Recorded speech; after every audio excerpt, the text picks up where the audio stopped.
some words never leave you. The day my mom said, "We've all decided you don't live here anymore," something inside me broke forever. I thought family was forever. But that day, I learned blood doesn't always mean love.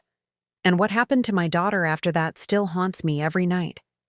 It was a cold Sunday morning, the kind that smells like rain and memories. My daughter, Lily, was sitting at the kitchen table, drawing tiny flowers with her pink crayon. I remember watching her thinking, at least she's happy here.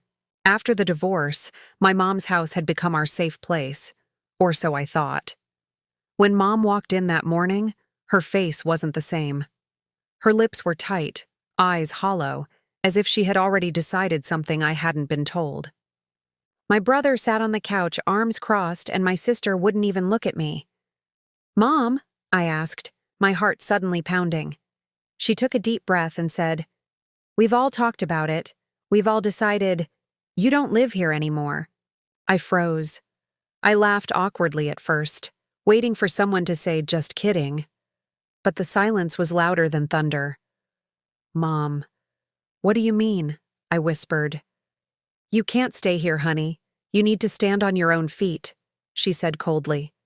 My daughter looked up, confused, clutching her crayon. "Grandma, are we going somewhere fun?" Mom didn't answer. The walls of that house, the same ones that had seen my childhood laughter, suddenly felt like strangers. I wanted to scream, to ask her how she could do this, but no words came out, only tears. That day I realized love can have conditions, and sometimes even a mother can close her door on her child.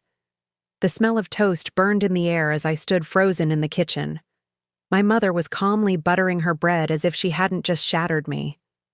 Lily sat beside me, swinging her feet, humming softly. I asked her one last time, hoping maybe there was still compassion left somewhere inside her. "Please, Mom, just until I get another paycheck. I'll find a place soon." She sighed. "It's not about money, it's about boundaries. You've brought your problems into my home long enough." Her words sliced through me like glass. I wanted to yell, to remind her how I'd helped her when Dad died, how I'd cleaned this house after my night shifts when she couldn't. But none of that mattered anymore. My sister finally spoke.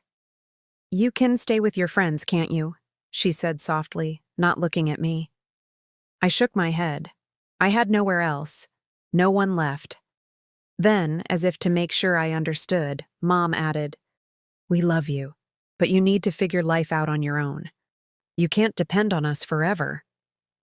Her tone was calm, like she was giving me life advice, not ending my shelter.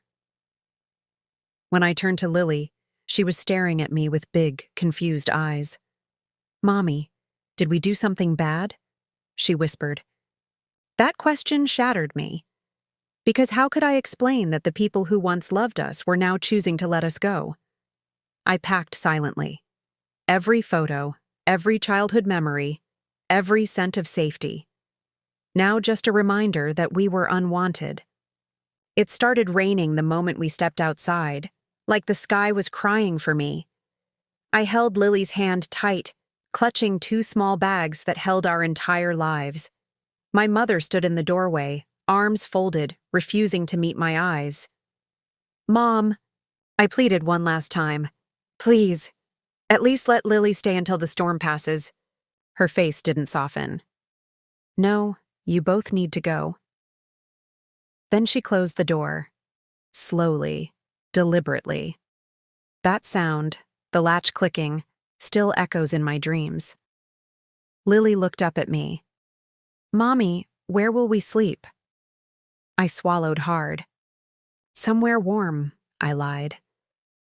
We walked aimlessly down the street, drenched, the world blurred behind tears and rain. Every house we passed glowed with light and laughter, families sitting together while I carried my child through the cold. At a bus stop, we sat on the metal bench. Lily laid her head on my lap. I wrapped my coat around her, whispering, "It's okay, baby. I'm here." But deep down, I didn't believe my own words. That night, I learned what it felt like to be truly invisible. Hours later, a car pulled over. A woman stepped out, holding an umbrella. "Do you need help?" she asked gently. I hesitated, too ashamed to admit the truth. But Lily sneezed, and I broke. I have nowhere to go," I said.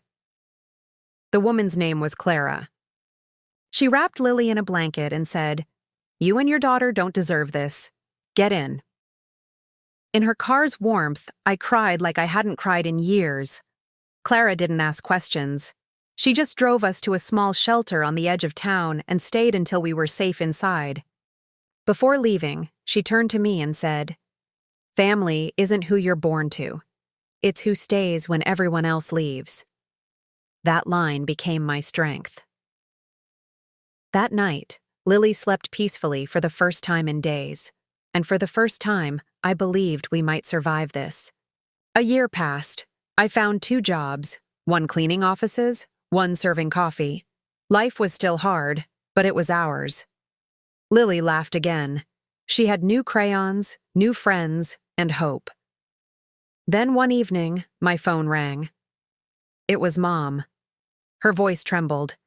I miss Lily. I want to see her." I froze. The same woman who had thrown us out now wanted to visit.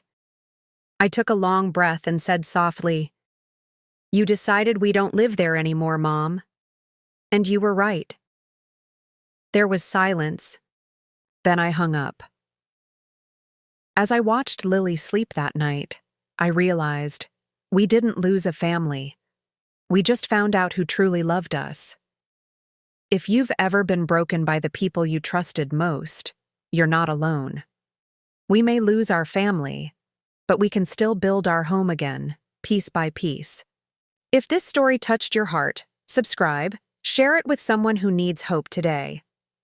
Because sometimes, losing everything is how you finally find yourself.